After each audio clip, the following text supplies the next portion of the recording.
er vi ved at være inde på døre. Og der kom ingen regn, da I skulle have ind. Hvad? Og der er ingen af jer, der er smeltet i dag.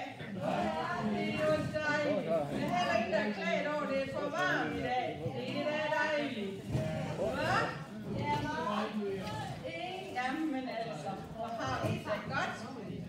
Hvad? Hjertelig velkommen alle sammen. Er der nogen, der på hjerte, mund og hænder for første gang i aften? Må vi lige se. Nu er for første gang. Det er altså godt, hva'? Giv den lige en hånd.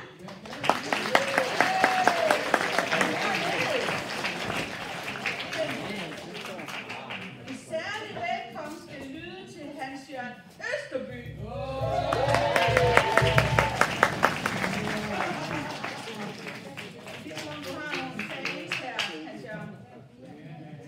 Vi har sådan glædet os til, at du kommer her til os igen. Han er nemlig en af dem, der var med, da vi også startede op.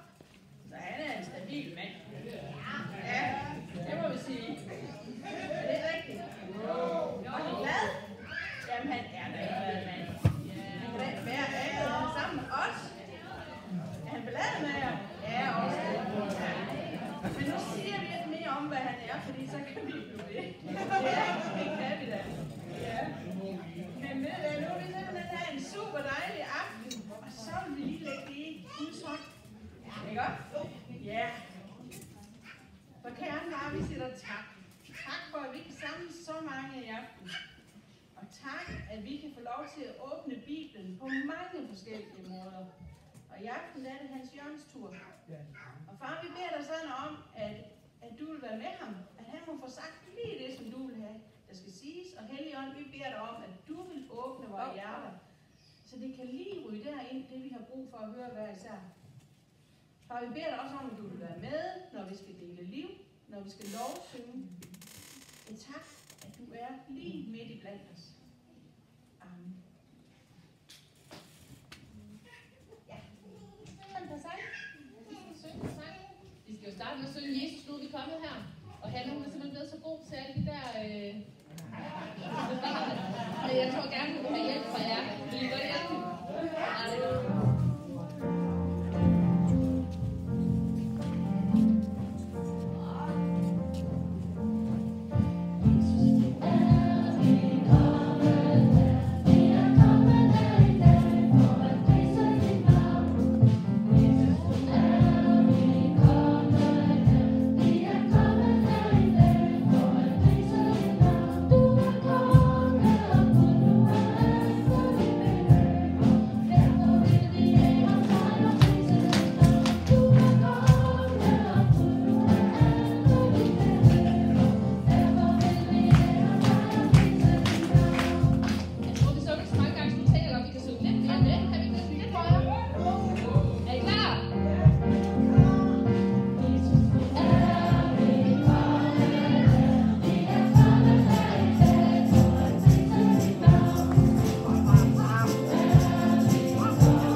For as true am I, for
Ja. Nej, jeg troede, vi skulle have 3 sange, jeg var ikke lige klar. Men det er nu. Det er nu. Jeg hedder Hans Jørgen, og jeg er da simpelthen glad for, at jeg må få lov at komme og lave noget for jer igen. Jeg er glad til en ej, så kan vi slet på, det har en kendt. Jeg har 2 nyheder. En god nyhed og en dårlig nyhed. Den gode nyhed, den er, jeg er klar. Den dårlige nyhed, den er, så hænger jeg deroppe, det behøver jeg ikke. Du kan lige sådan der i bevægelsen og kigge på mig. Du kan ikke komme væk. Der forsvandt jeg. Nå, 2 nyheder, en god og en dårlig. En god nyhed, den er, jeg er klar. Det dårlige nyhed, det er, ham jeg skal lave det her sammen, han ikke kom. Og det er rigtigt, det kan være, han ved det, Han har lovet at være sent klokken 6:30, og nu er klokken lidt over 7. Vi skal helst i gang nu, ikke også? Vi skal i gang nu? Ja, okay. Det er bare, hvad vi lige skal lave sådan noget. Jeg får en idé, fordi min mor sagde, hvor skal du hen? Jeg sagde, jeg skal til Mørkhold. Hjertemund hænder. Får du noget at spise, sagde hun? Det ved jeg ikke, så det kan da være, at jeg kan købe en bolle i Rema 1000 eller noget. Du får lige en madpakke med, sagde hun til mig. Der snupper jeg en bid af, så kan jeg godt lave nogle ting, selvom jeg står der helt alene. Og min mor, hun siger, at John, du skal spise varm mad hver dag. Hvor er min varme mad? Den er østrøgn hernede. Ej, jeg har overhovedet ikke styr på noget som helst i dag. Mange folk sidder der ikke ligger hernede i min. Der var min mors madpakke. Så. Det er deroppe.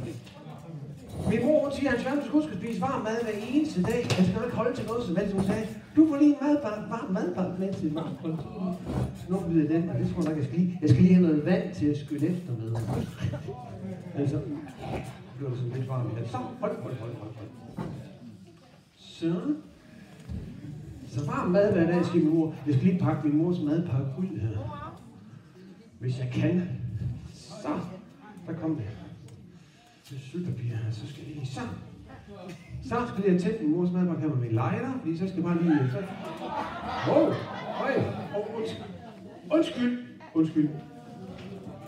Undskyld, det var en forkert lighter, det var den her, der skulle lade gerne, så tror jeg.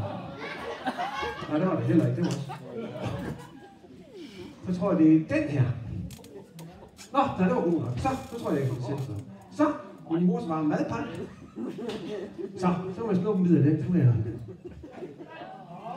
Hvad har min mor tænkt mig? Hun kan ikke give mig varm mad med på den? Jeg har altid gjort, hvad min mor hun siger, så jeg var stå videre madpakken. Jeg stoler på hende. Hun ved nemlig noget om mad. Og så må jeg skyde efter hende vand. Men lad være med at spise varm mad på den måde. Man kan godt sådan lige blive lidt varm i halsen. Men det gør man, min mor siger. Skal jeg smage den anden, men lige sko? Så må jeg skynde mig. Okay, hvor er det mit vand, du ved? Det er lige meget. Så siger min mor også, at vi ved, hvis mangler lidt energi, fordi man står og skal lave noget, og ham skal lave det, sådan at han ikke kommer, siger hun. Så snupper det en stik op i næsen. Det bliver rigtig, rigtig frisk, han. Nu holder man hernede, så siger man bare lige, så kommer så siger man bare lige. Nå, så skål. Heldigvis har jeg andre balloner. Jeg fik den faktisk lige op i næsen, det gjorde ikke. Sådan her, en lille ballon. Sådan her, siger min mor. Så kommer det, så bare.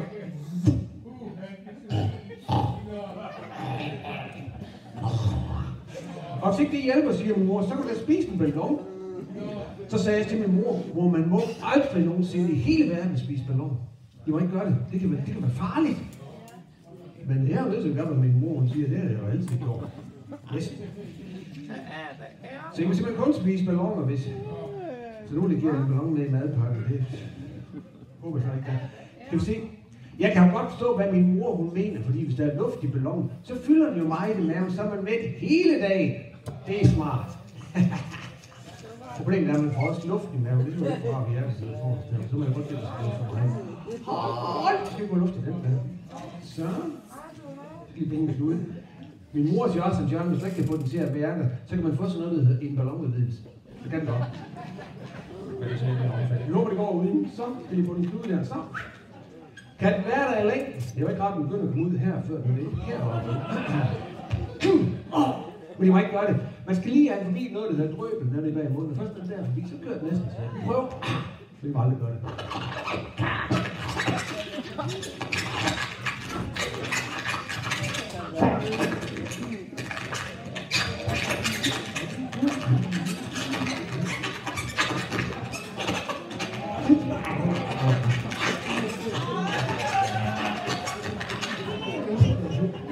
Og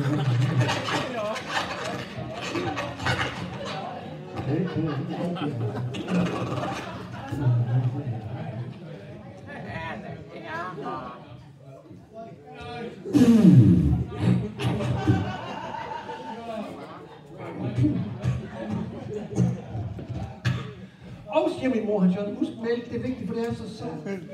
Og ved I godt, normalt, så drikker man normalt ind i munden. Så kommer det ned i maven, så bliver det sådan lidt om sådan noget, der hedder energi, og så kommer det op på hovedet igen. Jeg skal bruge det lige her, lige nu, når jeg kan det her. Så siger min mor, Hans Jørgen, man kan godt have mælken ind lige der, hvor man skal bruge det her. Så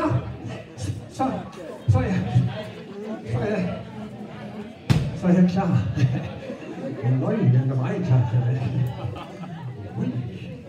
Så er der bare, hvad vi lige skal lave. Jeg kan ikke. Dengang jeg skulle ned, så tænkte jeg, det er sådan lidt fest.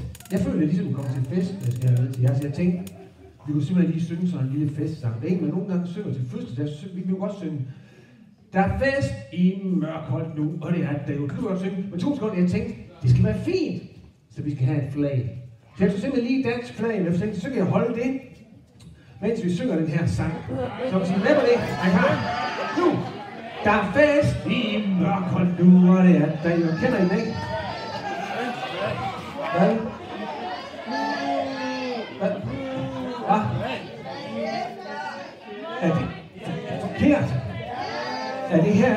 Okay, du spørger lige 2 sekunder. Jeg skal spørge om ting. Er det her ikke det danske flag, måske?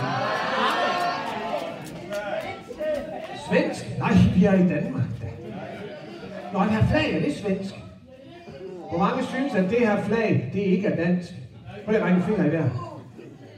72. Nå, hvad for nogle farver er det så, at det danske flag, siger I?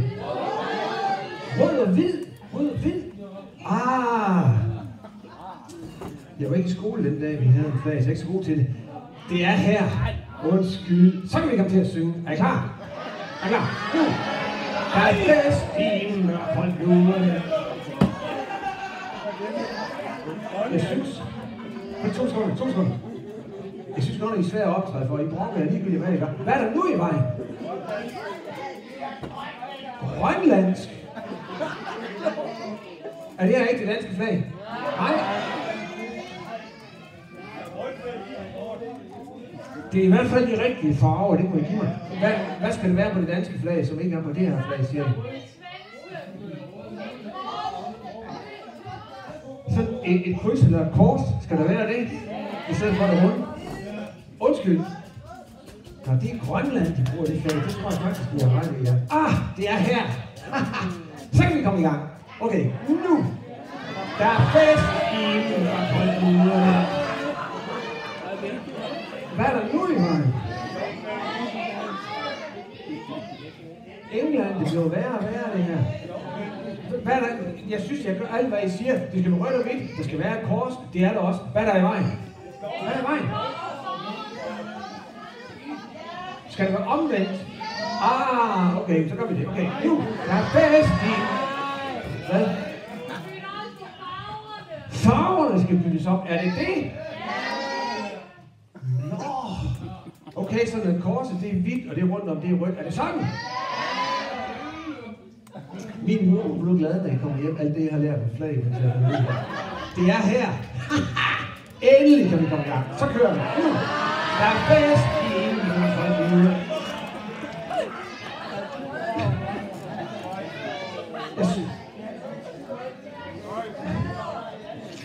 Jeg synes næsten, jeg gør alt, hvad I siger, og så er der stadigvæk noget i vejen. Hvad er der nu i vejen? Schweiz? Ja. Prøv lige her. I sagde, at der skulle være et hvidt kors. Det er der også. Vi skal være rødt rundt om. Det er der også. Hvad mangler vi? Dannebrog. Jamen, hvordan ser Dannebrog ud? Det er det her også. Det er der også. Nå, skal stregerne gå helt ud til kanten? Er det det?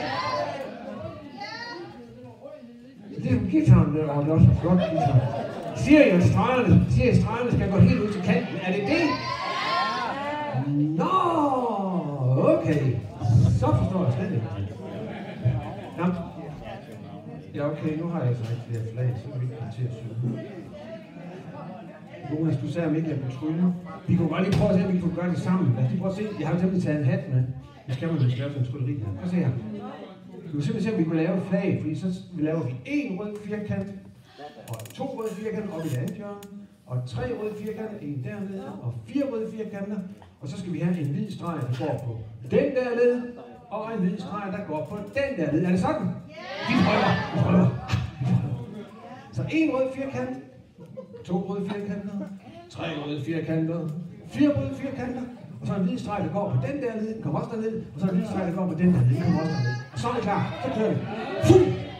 Så var vi der! Ha. Hvad?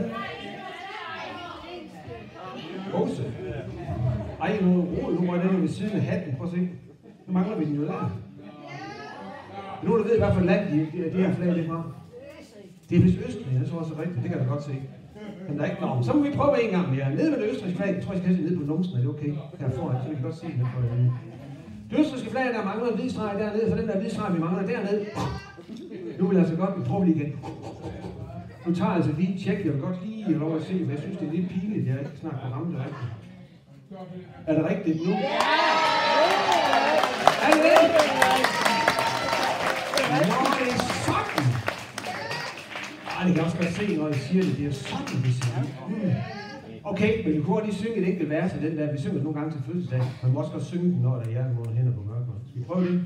Der er fest på Mørkholm nu, og det er Drejo, og det er i dag. Hey, der er fest på Mørkholm nu, og det er Drejo i dag. Det holder. Og hør nu her, hvordan vi alle råbe vil. Og hør nu her, hvordan vi råbe vil. Hurra, hurra, hurra, hurra, hurra, hurra, hurra, hurra, hurra, hurra, hurra, hurra, hurra, hurra, hurra. Hey, fantastisk. Og jeg fik lært, hvordan det danske flag ser ud. Fantastisk. Nå. Så lige lægger hernede, så alle de flag, nok lægge det pænt sammen bagefter. Nå. Se, nu var der sådan set en sang, jeg godt lige kunne synge, hvor vi skulle synge. Jeg tror, jeg skal have jakken af, fordi nu blev det vildt. Der er en sang, som vi egentlig lige skal synge. Jeg tror nok, der kommer lidt tekst heroppe. Hvis den er begyndt at virke. Det er den ikke. Har jeg ikke et billede heroppe lige nu? Det har været. Der var det! Der var det. Vi skal synge sådan en sang, der handler om, at Gud han har faktisk skabt, hvis man har 2 hænder, det er selvfølgelig ikke alle, der har det. Det er mange af os, der har. Han har skabt 2 hænder, han har skabt 2 ører, han har skabt 2 ben, han har skabt 2 alt muligt. 2 øjne. Så vi prøver at synge. Og den, hvis I ikke kender den, det er ikke så svært, fordi jeg synger nemlig først, så skal I synge bagefter.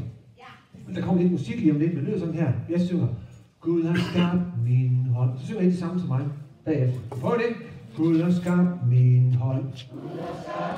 Så er det Gud har skabt min hånd. Gud har skabt min hånd. Lige præcis. Og så synger vi hver i vers, der synger vi de sidste 3 der. Nej, vent, jeg har 2. Det er faktisk smart. Det er rigtig rart. Skal vi prøve det? Så tager vi både hænder og fødder og arme og det hele. Okay? Jeg ved ikke, om I er nødt til at skal op og stå til det. Det kan være, I kan. Hvis dem, der kan stå, det kan være, I skal op og stå til det. Er det okay? Men det kan vi ikke rigtig bruge vores fødder på. Jeg skal prøve at hjælpe dem. Skal vi prøve? Nu skal der komme lidt musik. Undskyld, jeg står lidt tæt på. Er I klar? Vi starter på hånden. Gud har skabt min hånd for det er. Godt mig. Gud har skabt min hånd for det er. Gud har skabt min hånd så det er. Nej, vent, jeg har 2. Så giv den sådan en tur begge 2. Det er faktisk smart, og det er rigtig rart. Det er rigtig rart. Så har vi hele armen, bare den ene arm. Okay, først mig. Gud har skabt min arm, så det er. Så er det mig. Gud har skabt min arm, så det er. Så er det mig igen. Gud har skabt min arm, så det er. Nej, vent, jeg har 2. Er det ikke smart? Det er rigtig smart. Det er faktisk smart. Bare giv den en ordentlig omgang. Det er rigtig rart. Så har vi foden, der sidder helt nede ved jorden. Okay. Gud har skabt min fod. Så det er. Så er det mig. Gud har skabt min fod. Så det er. Så er det mig igen. Gud har skabt min fod. Så det er.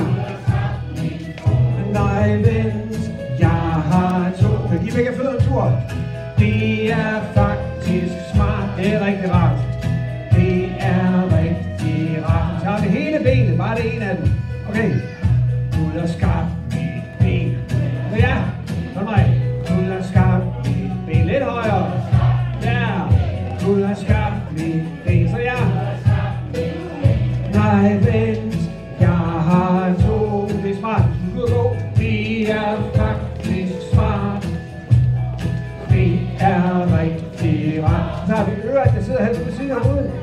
Hånd nej. Gud har skabt mine ører, så det er. Gud har skabt mine ører, så det er. Gud har skabt mine ører, så det er. Nej, mens jeg har to. Så kan man høre til begge sider, det er smart. Det er faktisk smart, og det er rigtig rart. Det er rigtig rart. Tak øjnene, de sidder herinde i midten. Gud har skabt mit øje. Kan blinke med det ene øje måske? Gud har skabt mit øje, så det er. Gud har skabt mit øje, så det er.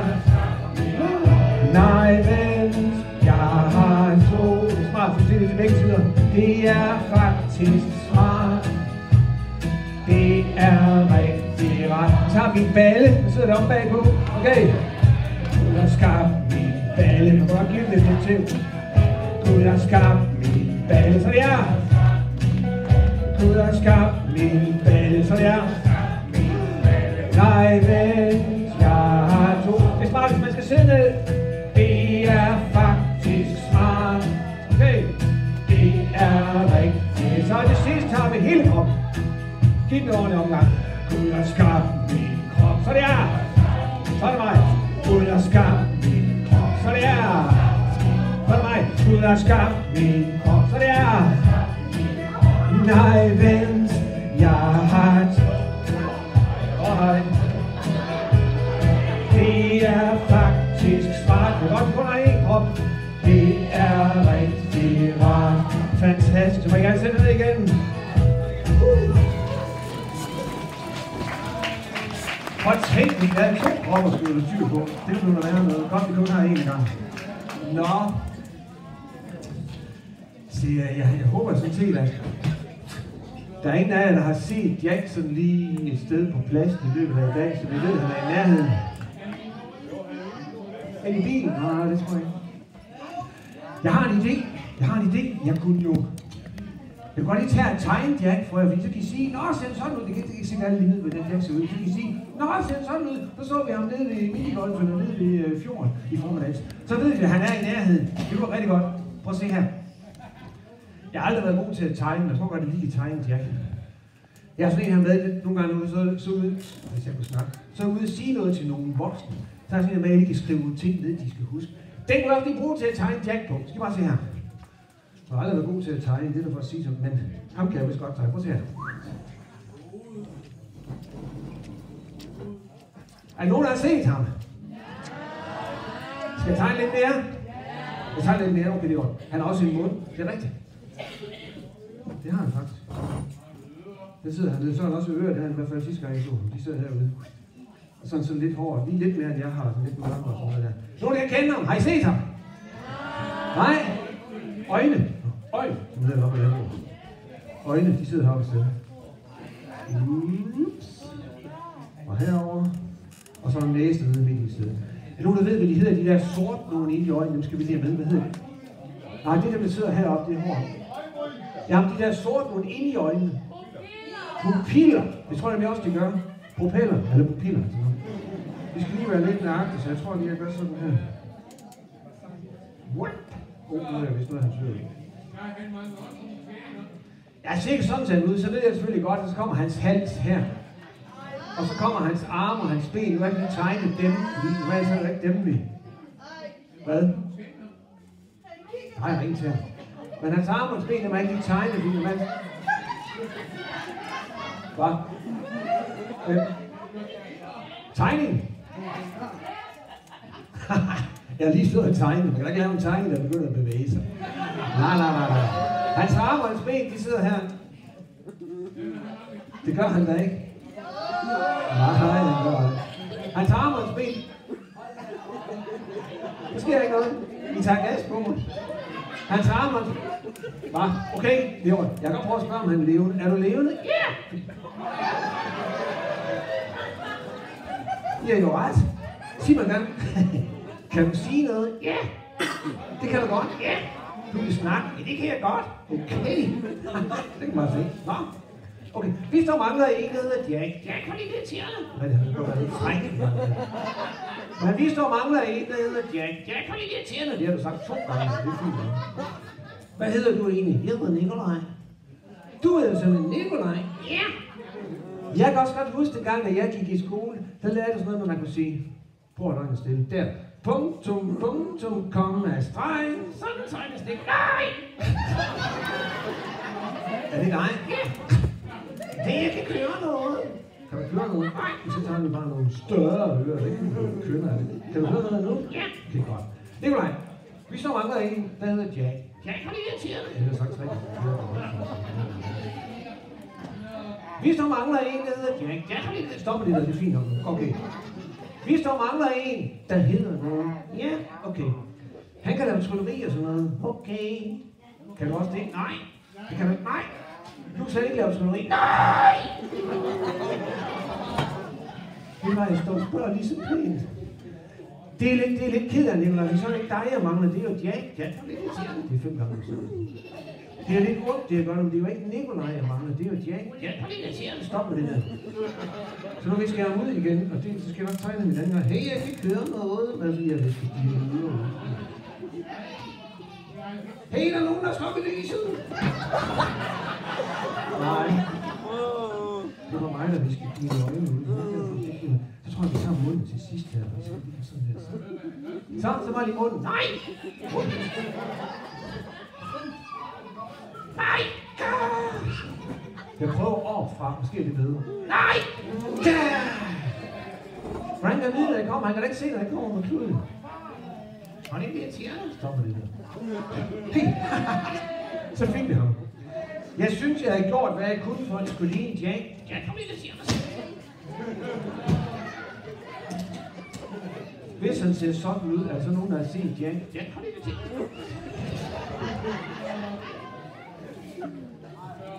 Er der så nogen, der har set ham? Ja, det tror jeg selv ikke, han er. Nå. Så må vi... Hey! Nå! Jack kan ikke... Måske skal jeg lige synge en sang på ham, men der er lige en ting, jeg godt lige kunne vise jer først. Fordi...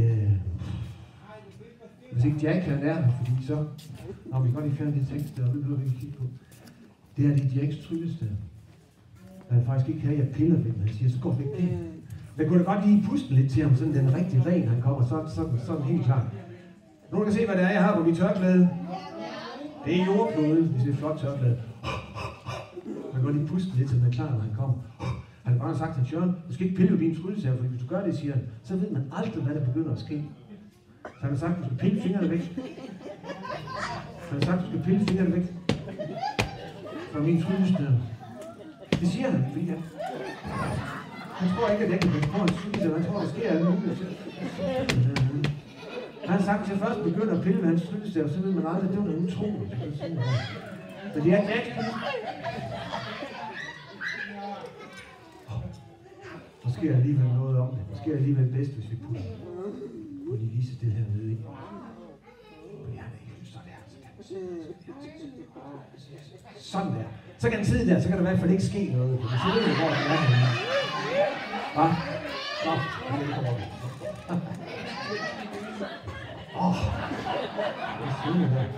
Han har bare sagt, at jeg skal begynde at pille lidt.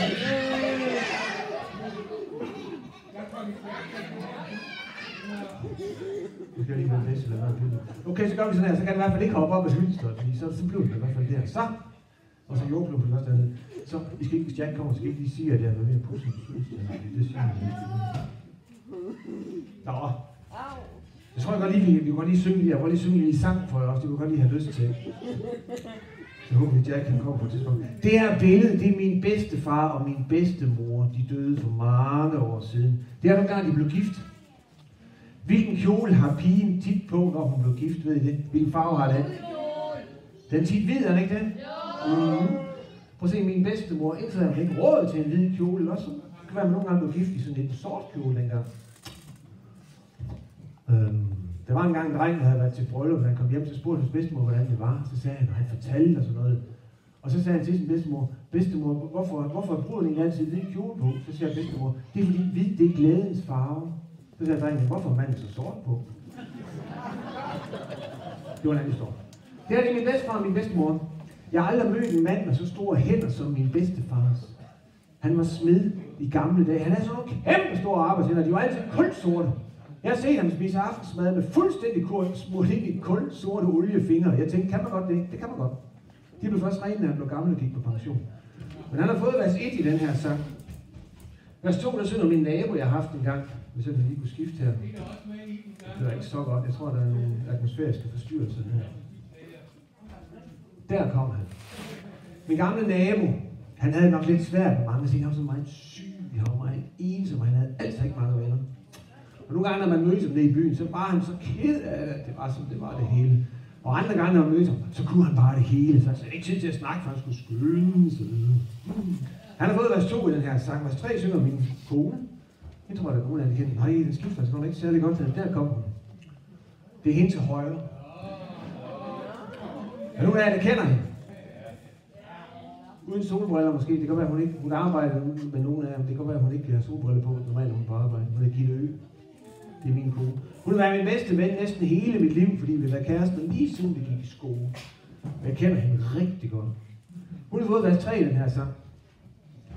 Vers 4. Det er han ikke. Nå, hun kom ikke engang mere, der uden briller. Der kom han. Øj, hvor det går stærkt. Der. Så. Sidste vers. Jeg ved ikke, hvorfor min pedal ikke fungerer så godt her, om der er lidt forstyrrelse der. Sidste vers, der synger om en mand, som jeg sad overfor i 2 gange, og han skylder jeg til at tænke på den her sang.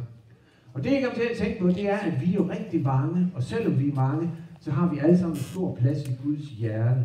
Hvis man ser en gammel film, så vil de godt finde på at sige sådan, du har en stor plads i mit hjerte. Det betyder sådan, jeg kan godt lide dig. Du bor ligesom ikke, du bor her, så jeg kan godt lide dig, og holde mig af dig og sådan noget. Jeg tror, at Gud han kan godt lide os. Jeg tror, at vi har en stor plads i Guds hjerte, alle sammen. Og som nogle gange siger, selvom man ser sådan ud, når man går i 4. klasse, det er mig. Er det ikke godt? Jeg gør jeg ikke det? Ja, jeg ved ikke, hvad min mor tænkte på med de briller der.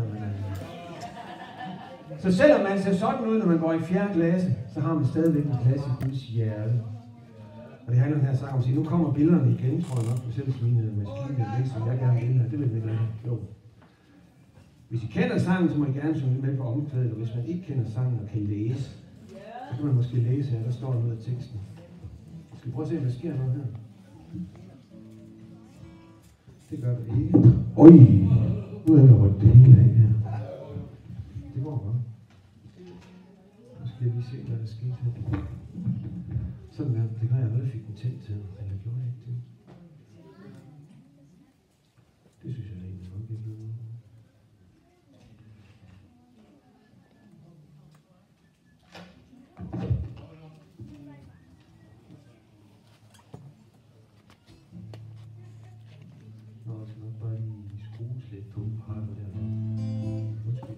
Så, nu tror jeg, den er der, fordi mikrofonen sidder nu, der hedder den. Godt, så prøver vi. Først min bedstefar. Han boede helt ude ved Vesterhavet. Han sagde næsten aldrig noget. Det behøver man egentlig ikke, når man bor der. Det er sådan her.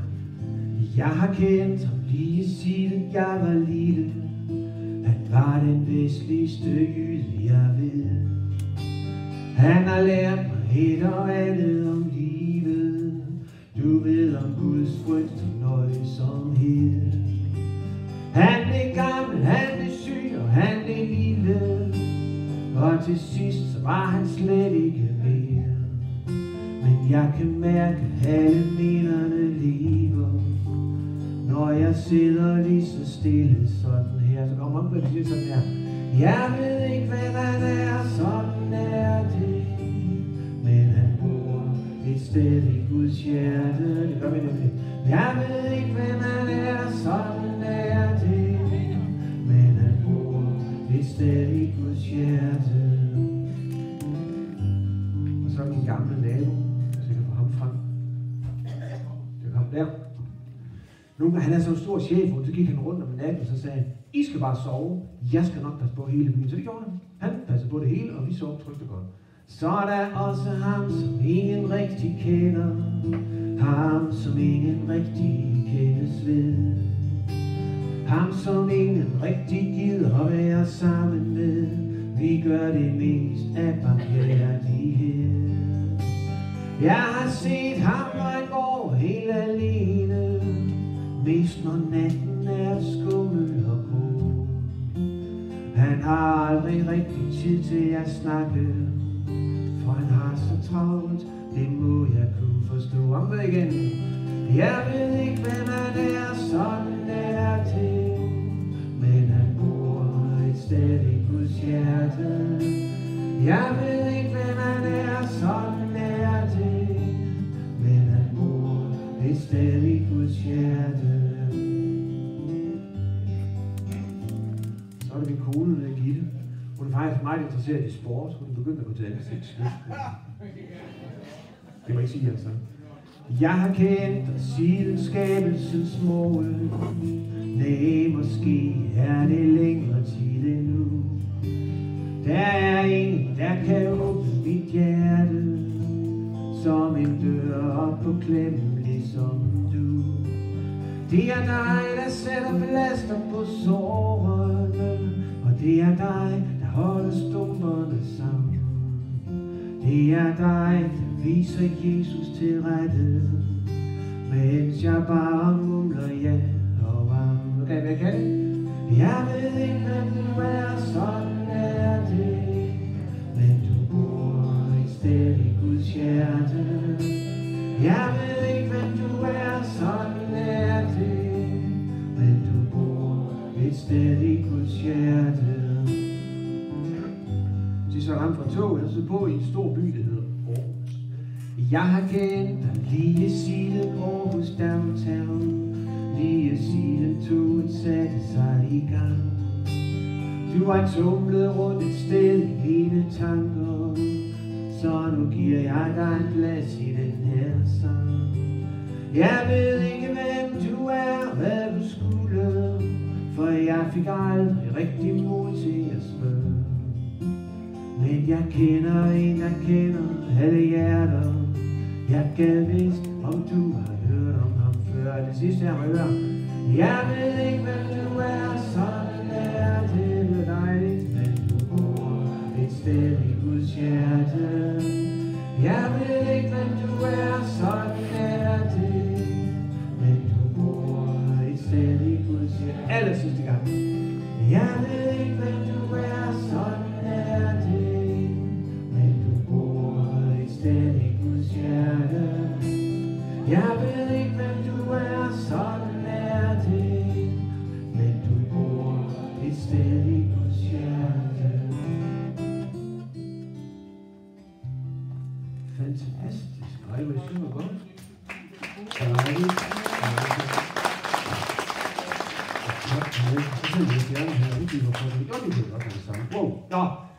Så det var nok lige, jeg har én ting tilbage, som jeg kan lave nu, og hvis Jackson kan komme, så må vi simpelthen gå over til livshistorie og kaffe og alt muligt andet, der skal ske. Og det er fordi, jeg har det jeg lige godt kan vise, det er, at jeg har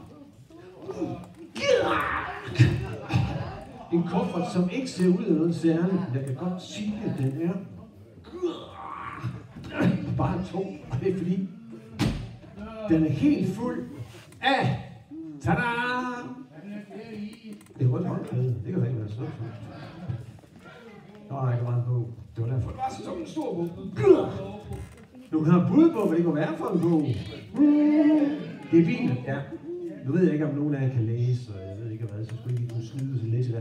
Jeg har fået den her af min bedstefar, ham som jeg viste lige før. Han døde for mange år siden. Så skulle han jo ligesom ikke bruge den mere, så fik jeg lov at få den. Og det gang mine børn, de var mindre. Han passer rigtig godt på den, min bedstefar. Jeg kan se, den ser rigtig fin ud. Det gang mine børn, de var mindre, der elsker de at sidde og bladre i. Jeg kan godt sige jer. Jeg kan selvfølgelig ikke lige finde nogen. Jeg kan sige, at der er nogle skrappe tegninger af den her bil. Jeg tror ikke, de fik lov at være en bil i dag, for det er voldsomt indimellem. Men det er det jo. Men i gang med at læse den, så blev jeg lidt misundelig. Prøv lige at tænke på de mennesker, som gik her på jorden.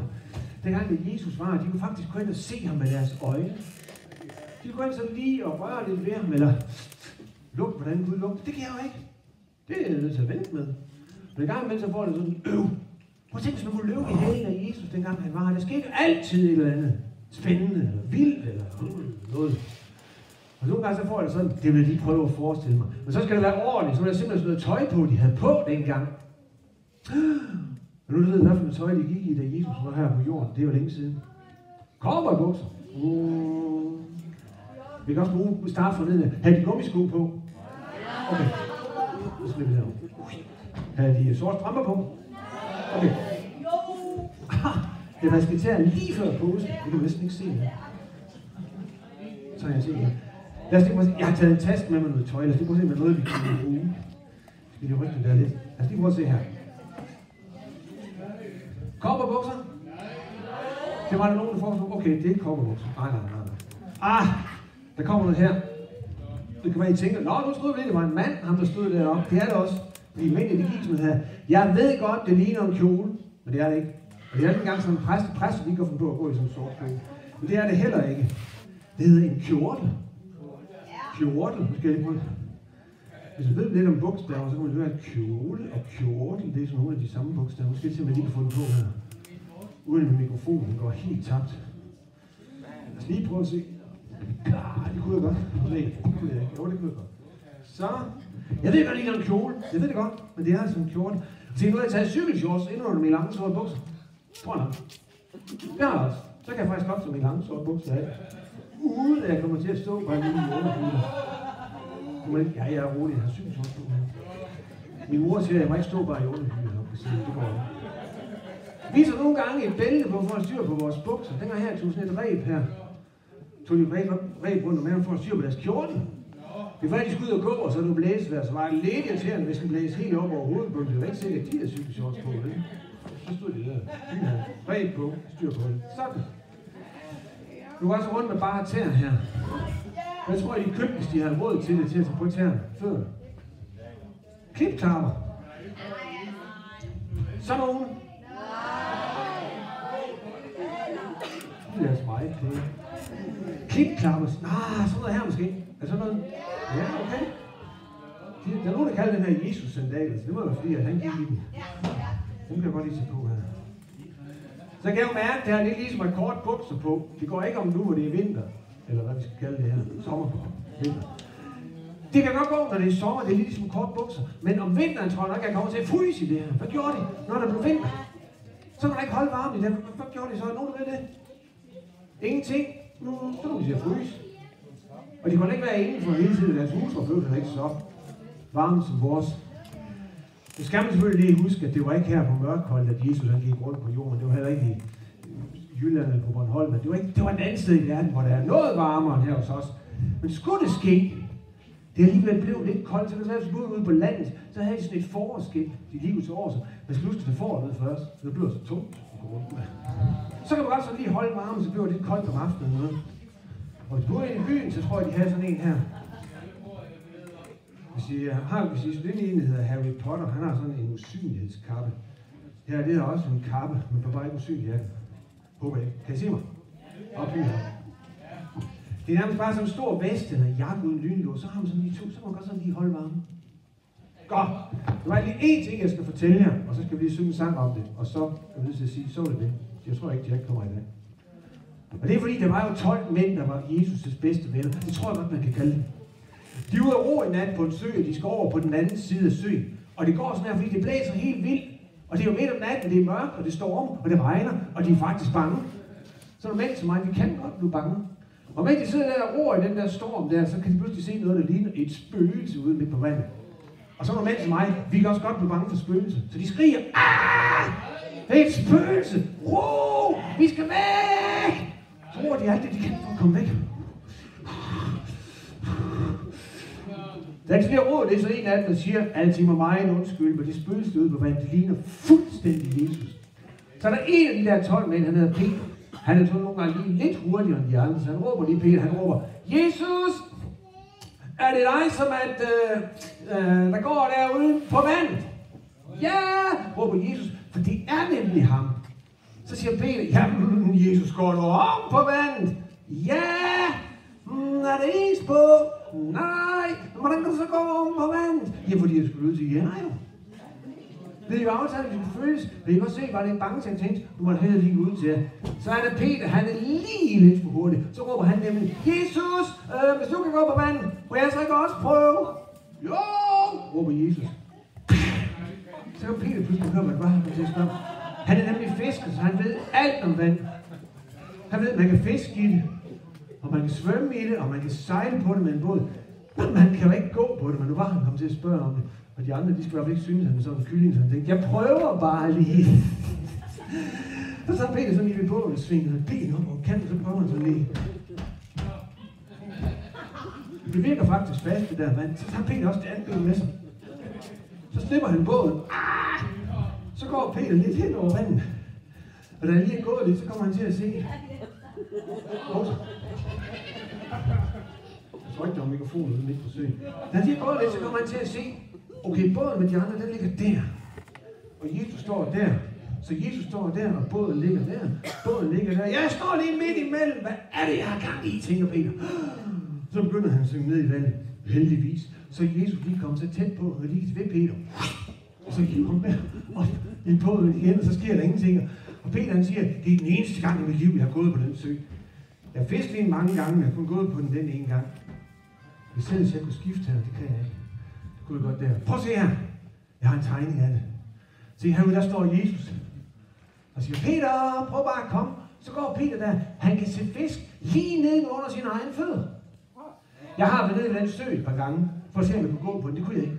Det kunne de godt den nat. Nogle gange kan man nogle ting der, hvor Jesus er, som man ellers ikke kan. Og jeg tror også, de andre mænd der var i båden, de kan se, de har kæmpe øjne, og tænker, hvad i alverden er det, der foregår? Jeg tror nok også, de tænkte, ham der er vores nye bedste ven. Hvem er det lige, han er? Det er helt vildt, alt det han kan. Der skal vi faktisk lige synge en sang. I kan godt sidde ned til den. Kommer lidt for langt. Det skal være det sidste lige. Så jeg også vil have brugt min tid. Jeg har ikke helt styr på tiden lige nu. Er nogen, der kender den her sang? Det kan være, at jeg hører mere om Jesus, der er ude at sejle senere på ugen og sådan noget. Men jeg tror i hvert fald, at de der mænd, de fandt ud af, at da først Jesus kom op i båden, så var det godt, så var det trygt, så var de ikke bange for at ro længere. Og faktisk så sagde Jesus også til stormen, så er det så var stormen væk. Så rodede de lige så stille det sidste stykke ud af søen. Er der nogen, der kender den her sang? Den er vi hver. Okay. Jeg kan sige, at det er nok den sværeste sang, jeg kender. Det er rigtigt. Den er så svær. Men skal vi prøve? Jeg giver det et skud. Så kan I se lige om lidt, så giver jeg mig ret. Den er rigtig, rigtig svær. Jeg tror godt, I kan. Jeg tror på jer. Jeg tror det. Derfor har jeg taget det med. Vi prøver. Det er sådan her. Med Jesus i båden er jeg tryg. Midt i stormen, tryg. Midt i stormen, tryg. Midt i stormen. Med Jesus i båden er jeg tryg. Men når jeg sejler hjem. Det er så ligesom i første del. Så er der en lille del mere, der siger, når jeg sejler hjem. Når jeg sejler hjem. Og så igen op fra toppen. Det første der. Med Jesus i båden er jeg tryg. Midt i stormen, når jeg sejler hjem. Hanne, kan du fakterne? Jo, ja, du kan godt stå op. Hanne, du kan godt. Hanne kommer højere om frem. Jeg kan ikke, det vil jeg fakta, skulle give mig en gang. Jeg har det går ikke. Kan du godt fakta? Vi kan godt lige tage fakta stille og roligt. Er I med? I må godt sidde ned til det. Så vil vi se alle sammen. Er I klar? Det er sådan her. Med Jesus i båden. Er I med alle sammen? Man laver sådan en robåd med sine hænder. Er jeg tryg midt i stormen? Er det stormvejr? Tryg midt i stormen. Tryg midt i stormen. Med Jesus i båden er jeg tryg midt i stormen. Når jeg sejler. Jeg laver bare sådan en sejlbevægelse. Og der er de fakta, du kender. Nogenlunde. Godt. Kig på Anne, hvis I ikke kan huske fakta. Hun kan det. Vi prøver en gang lige med fakta. Forfra. Nu. Med Jesus i båden er jeg tryg. Midt i stormen. Godt. Tryg midt i stormen. Tryg midt i stormen. Med Jesus i båden er jeg tryg. Midt i stormen. Når jeg sejler hjem. Jeg sejler lidt hurtigere. Når jeg sejler hjem. Jeg sejler hjem. Med Jesus i båden er jeg tryg.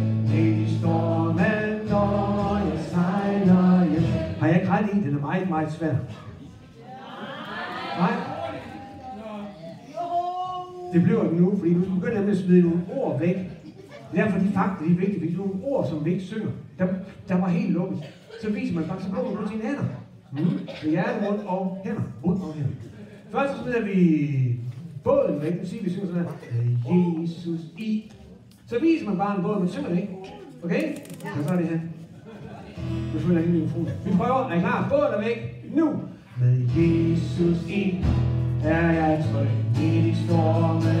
Tryg midt i stormen. Tryg midt midt i stormen. Så på. Med Jesus i er jeg tryg. Midt i stormen, når jeg sejler hjem. Så sejler vi. Og jeg sejler hjem. Og jeg det godt sejler. Lad os gå igen. Med Jesus i er jeg tryg. Midt i stormen, når jeg sejler hjem. Går det? Skal du også stå? Så jeg kan også spille guitar. Okay, nu er båden smidt væk. Der er 5 ord, vi kan smide væk. Jesus, han skal ikke væk. Han skal blive i den båd. Der er 5 andre ord, vi kan smide ud. Så er der kun Jesus, og så er der bitte små ord tilbage. Nu smider vi Jesus i båden. Tryk væk. Med Jesus i er jeg midt i stormen. Båden. Der synger man ingenting. Tryk, og synger man ingenting. Nu kan det blive svært, hva'? Nu er der nogen, der siger, at man at synge med, for ikke at synge forkert. I skal bare synge. Det gør ikke noget, man synger forkert. Det bliver bemærket, men vi gør ikke mere ved det. Så syng bare. Okay, båden er væk, trykker væk. Nu! Med Jesus i er jeg midt i stormen. Godt. Midt i stormen. Midt i stormen. Jesus i er jeg midt i stormen. Når jeg sejler hjem. Jeg er så god til det, så sejler vi. Når jeg sejler hjem. Så på igen. Med Jesus i er jeg midt i stormen, når jeg sejler. I er lige lidt for gode til det, og kan ikke få det til at plukke i. Nu fjerner vi også stormen. Med Jesus i er jeg midt i. Nej, stormen synger ikke. Okay, vi prøver. Hænger ikke på. Vi hænger på. Nu! Med Jesus i er jeg midt i. Midt i. Midt i. Jesus i er jeg midt i. Når jeg sejler, ja, så sejler det, skal der ikke noget ved. Jeg sejler, ja, så ikke vælge med på. Jeg sejler, lad os gå igen. Med Jesus i er jeg midt i. Når jeg sejler hjem. Nu bliver det næsten ikke svært, der er kun 2 år tilbage, vi skal ud. Sejler hjem. Hvad skal vi ud først? Sejler. Sejler væk. Når jeg hjemme. Når jeg okay? Nu, hæng på. Med Jesus i er jeg midt i. Midt i. Midt i. Med Jesus i er jeg midt i. Hæng på. Når jeg hjem. Når jeg hjem. Hjem, Jesus i er jeg midt i, når jeg hjem. Sejle er sådan et rart ord, man kan lige nå at spise det æske, hvis man lige vil synge sejle. Nå, hjem, så bliver vi hjem. Så er det 5 ord. Nu bliver det ikke sværere. Det er fantastisk, stadigvæk hænger på. Vi prøver. Sidste gang, nu. Med Jesus i er jeg midt i. Midt i. Midt i. Det er godt. Jesus i er jeg midt i. Når jeg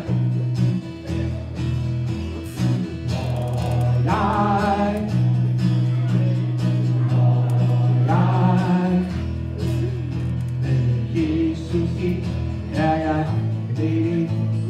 Når jeg vi ser en sidste gang. Alle ord, alle fakta, alle det hele er så lidt hurtigt, som vi færdige. Nu! Med Jesus i båden er jeg tryg. Midt i stormen, tryg. Midt i stormen, tryg. Midt i stormen. Jesus i båden er jeg tryg. Midt i stormen, når jeg sejler hjem. Og ikke når jeg sejler hjem. Når jeg sejler. Jesus i båden er jeg tryg. Midt i stormen, når jeg sejler hjem. Tak for jer selv, fantastisk for at have. Tak for det. Nå, jeg tror simpelthen, vi er nødt til at sige, det var så det, Jack. Jeg kunne selvfølgelig godt lige tage et tjek i Jacks kuffert. Den er nemlig med. Måske ligger der besked fra ham. Det kan godt være, det der måske så noget, hvorfor han ikke er kommet. Jeg skal lige have en slå vand, han så. Du må lige prøve at tage et tjek. Jeg tror, hans kuffert, den står her. Det kan være, der ligger en sms eller bare hvad eller sådan noget. Ej, det tror godt nok ikke, han ligger hernede. Jeg håber, lad det være med det. Jeg siger ikke noget skønt, Jack. Og så siger du sådan, at det gør du nu. Okay. Nej, tak. Ikke lige den lyd. Prøv at sige en anden lyd. Okay. Nej.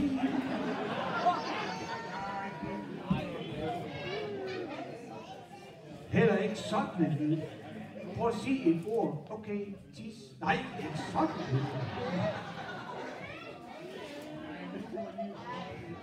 Prøv at sige noget pænt. Okay, pænt tis. Stop. Prøv lige at høre, der må findes andre pæne ord et eller andet sted, som du kan sige. Okay, Jack. Ja, og så lige lidt mere end det. Okay, Jack.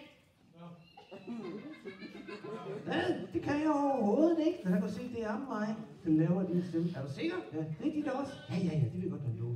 Så hvis du begynder med at synge, så skal jeg prøve at falde ind. Falde ned. Nej, falde ind. Syng. Okay. I en dejlig have, med kyllinger, softice og pølser og kringler og julekager. Han er store, han er små kineser op på Højbroplads. Sad og spillede 3 små soldater, endelig fra Frederiksberg. Det var i mig, jeg fik en pige kære, og det var vores lille og hendes ruder. De sad i en lille båd og gynger, sidder jeg og synger. Ja, det er dig. Nej, nu, ja. Du skal synge det, som de synger i båden. Okay. Se den lille kattekilling. Nej, hvor er den død.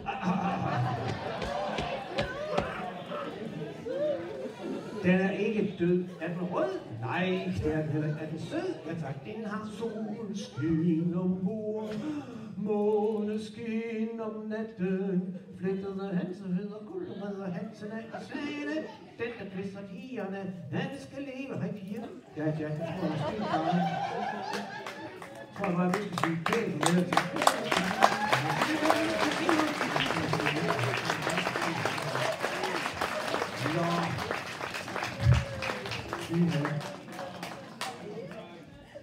Kom Jack alligevel, måske var det godt, at han ikke kom der før.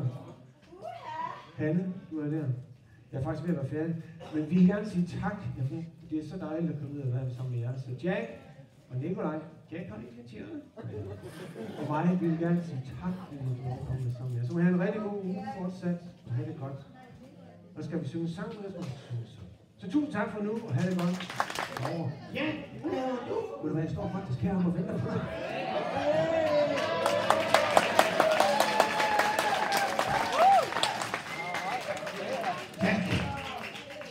Hvor har du været til? Jeg har sovet.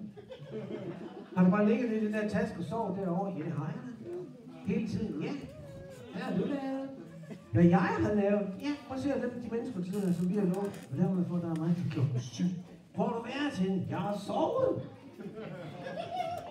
Der, ja. Hvad har du lavet? Jamen, du var jo så ligesom ikke lige til tiden, så var du nødt til at begynde selv. Jeg lavede sådan lidt trylleri. Ja, jeg var ved trylleri. Nå, gik det godt? Ja, det gik udmærket. Nå, det gik okay en sidste gang? Ja, det var det lidt. Jack, nu er du endelig kommet. Ja, så må det være din tur til at lave noget. Okay, hvad skal jeg så lave? Og ved du hvad, der troede jeg måske, du lige havde tænkt lidt på hjemmefra. Nå, okay. Skal det være sjovt? Det må da godt lige være lidt sjovt her til sidst. Okay. Hey, Hans Jørgen, kan jeg spørge dig om noget? Om du må spørge dem om noget? Ja, det må du gerne. Hvad vil du spørge dem om? Hey, hvad gjorde I? Okay, på den ting, en ting er, at du ikke kommer til tiden, når du kommer, så må du godt være lidt sød. Jeg er faktisk også en pæn mand, du er sådan med. Hej, hvor han her. Nej! Må du bare prøve at høre her. Jeg startede med at lave sådan nogle ting her for mange år siden. Der startede jeg helt nede på bunden. Ja. Og siden da, der er det kun gået én vej. Ja, det er nede. Ja. Men alligevel, Jack, prøv at høre. Du er jo 7 år. Ja. Du synger faktisk rigtig godt. Ja. Og så går du i skole. Nej, det gør jeg ikke. Hvad? Du går der i skole? Nej, jeg gør ikke. Det gør du da. Nej, jeg cykler. Ja, jeg ved ikke, hvordan du kom hen i skole. Okay, det gjorde det ikke, men lad det ikke. Men du synger rigtig godt. Ja. Så du måske skulle du tage og synge en lille sang. En sang? Ej, helt ærligt? Bare en lille børnesang? Nej! Hvordan kunne det høre? Hvad siger du? Hvad så med Postmand Per? Postmand Per? Nej, den holder i her.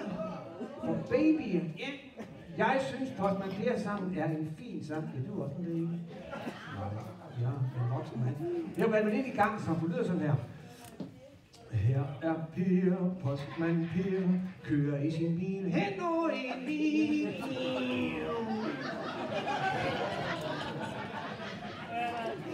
Jack, Jack, du bliver en lille bit smule vred på dig. For sådan er den sang nemlig ikke. Det er den da. Nej.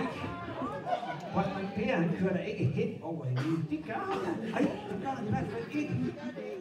Jack, du hører her. Emil, det er Postmand Pers kat. Ja. For du ved ganske udmærket godt, hvordan Emil ser ud. Nå ja, sådan her. Nej. Jack, du hører her.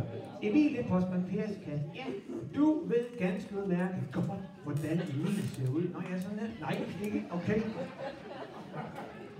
Hvis det er på den måde, så spørger jeg lige lidt anderledes. Hvordan så Emil ud, inden han blev kørt over? Nå, sådan her.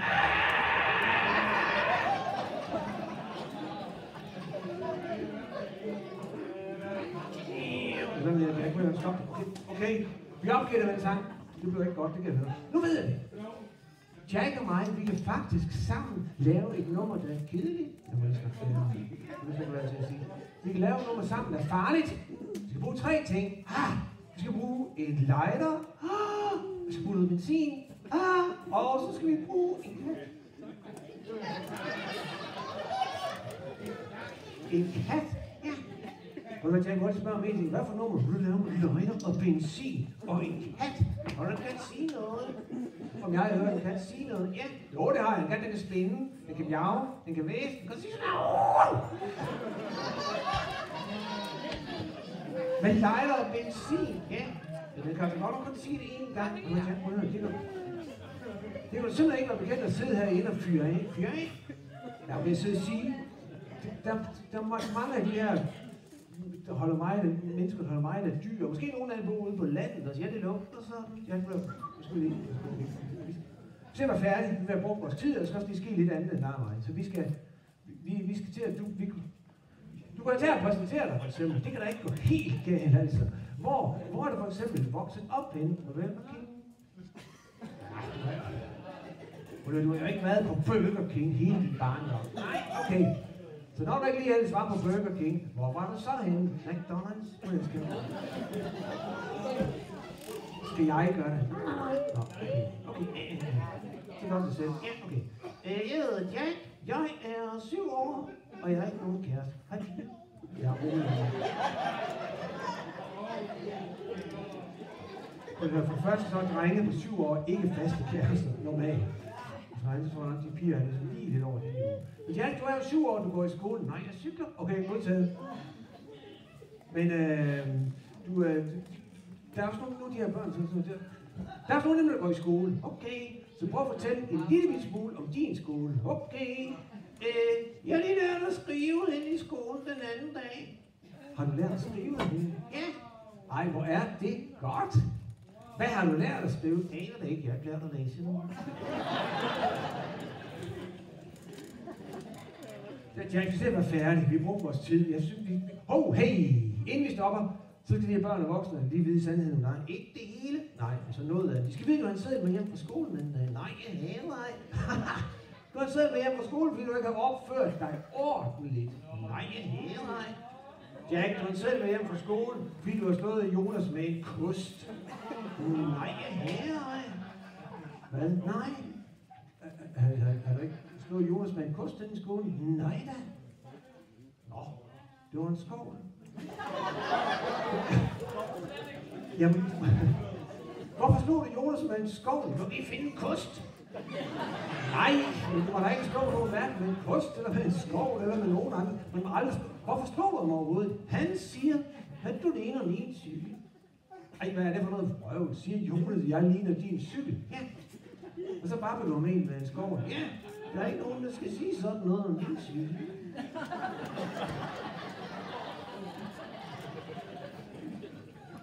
Nå, vi skal være færdige.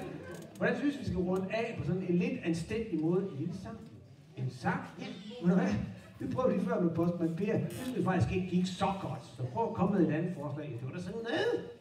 Nej, ja. Skal jeg synge med? Ja, når vi synger begge to. Ja. Det giver lidt problem, der, fordi du er en dukke. Og hvad siger du? De forklarer mig. Du er en dukke, og det er mig, der laver din. Hvad siger du? Stemme. Jeg var lige snart færdig. Prøv at forklare, du er en dukke, og det er mig, der laver din stemme. Det er det da ikke. Ha! Jo. Det er mig, der laver din stemme. Nej, det er jeg. Nej. Ah, men det er det jo. Nej! Ved du hvad? Vi laver et lille forsøg. Så de her... Lad det være med det her. Jeg siger ikke noget skønt. Og så siger du sådan, det gør du nu. Okay. Nej, tak. Ikke lige den lyd. Prøv at sige en anden lyd. Okay. Nej.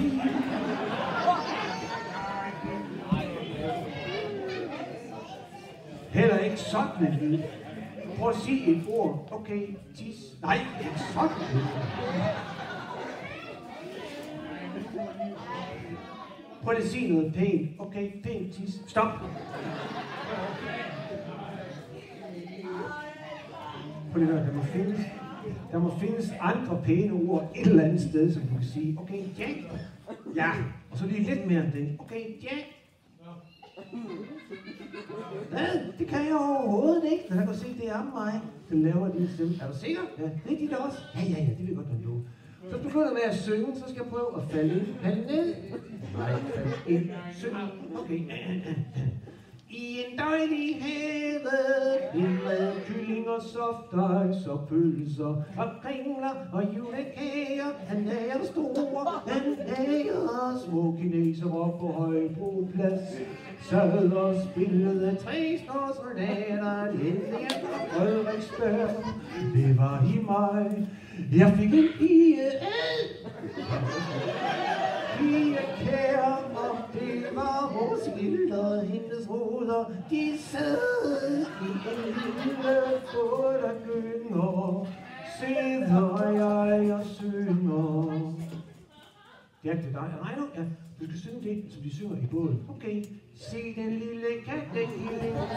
Nej, hvor er den død.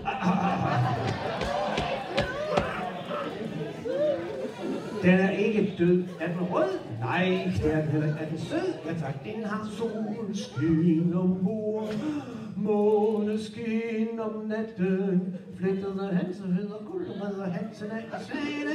Den der pisser pigerne, han skal leve. Hej piger. Ja, jeg tror måske bare. Jeg tror bare, vi skal sige pænt med til.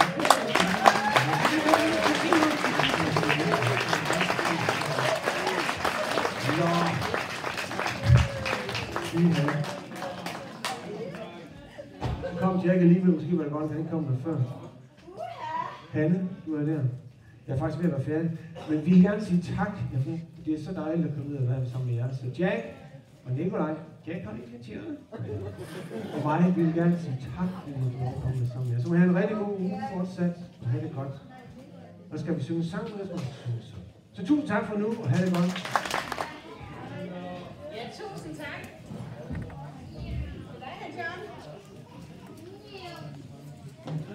Det var godt nok godt, at Jack han kom i sidste øjeblik, hva'? Hold da op. Han er stadigvæk fræk. Det er fuldstændig rigtigt. Du har noget tid til at opdrage ham lidt på. Ja, mange kamp. Vi vil have en indsamlingssang, fordi det koster faktisk penge at lave hjertet under hænder. Så tak for en god gave. Der kommer et nummer op her. Og hvis I har et givernummer, så husk endelig at skrive et givernummer i kommentarfeltet. Og hvis I tænker, nej, vi skal lige have ryddet vores punkt for alle kontanter, så kan man gå ned til Hanne, hvis man har lyst til at få en kvittering. Så er hun hernede. Så tak for en god gave. Så vil vi lige synge nogle sange her, inden vi skal til at dele liv.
Så Hanne, hun har lige lovet at hjælpe med dem.